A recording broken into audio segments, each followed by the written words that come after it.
Hey guys అందరూ ఎలా ఉన్నారు? నేనైతే చాలా బాగున్నా. మీ అందరూ కూడా బాగుండాలని కోరుకుంటున్నా. అసలు చాలా డేస్ నుంచి కద్దు కా ఖీర్ చేద్దాం అనుకుంటున్నా. సో ఈరోజు కుదిరిందనమాట. ఫస్ట్‌లో స్టార్ట్ చేసినప్పుడు చాలా తక్కువ టైం పడతది అనుకున్నా.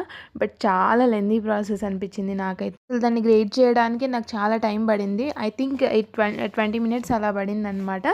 ఈ కీర్ అయితే టైం ఉన్నప్పుడు చేసుకోవాలని తెలిసింది నాకైతే. అసలు పీల్ తీయడానికి, గ్రేట్ చేయడానికి నాకు చాలా టైం పట్టిందసలు.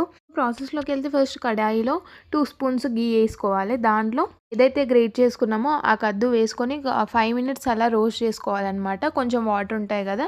అవి ఎళ్ళిపోయేంత వరకు రోస్ట్ చేసుకోవాలి. ఇప్పుడు దాంట్లోనే ఒక 1 అవర్ అలా నానబెట్టుకున్న సాబుదానా వేసుకోవాలనమాట. సాబుదానా డైరెక్ట్ ఏసుకుంటే అసలు ఉడకదనమాట.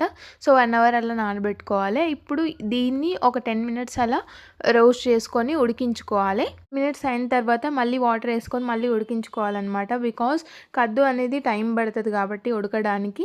సో వాటర్ ఏసుకోవాలి కంపల్సరీగా. సో దీంట్లోనే ఇప్పుడు మనం షుగర్ యాడ్ చేయాలి. షుగర్ అయితే నేను 2 కప్స్ వేసాననమాట. షుగర్ అయితే నేను తక్కువ వేసుకున్నాను. బికాజ్ లాస్ట్‌లో నేను మిల్క్ మేడ్ యాడ్ చేశాను కాబట్టి షుగర్ కొంచెం తక్కువే యాడ్ చేశాననమాట. ఒకవేళ మిల్క్ మేడ్ మీరు స్కిప్ చేస్తే షుగర్ అనేది కొంచెం ఎక్కువ వేసుకోండి. ఇప్పుడు దాంట్లో మిల్క్ ఏసుకోవాలనమాట. ఈ మిల్క్ అనేది దగ్గరికి వచ్చేంత వరకు మనము ఉడికించుకోవాలి. ఇప్పుడు దీంట్లో మిల్క్ మేడ్ ఏసాను. బికాజ్ కొంచెం గట్టిగా కావడానికి. కొందరు కోవా కూడా యాడ్ చేస్తారు. నేనైతే యాడ్ చేయలే. అందుకని మిల్క్ మేడ్ ఏసుకున్నాను. ఇంకా లాస్ట్ ప్రాసెస్ వచ్చేసి ఘీలో రోస్ట్ చేసుకున్న కాజు వేసుకొని ఇంకా 5 మినిట్స్ అలా పెట్టుకోవాలి అంతే. లాస్ట్‌లో కీర్ అయితే చాలా బాగయింది. మీరు ఎప్పుడైనా ట్రై చేశారా?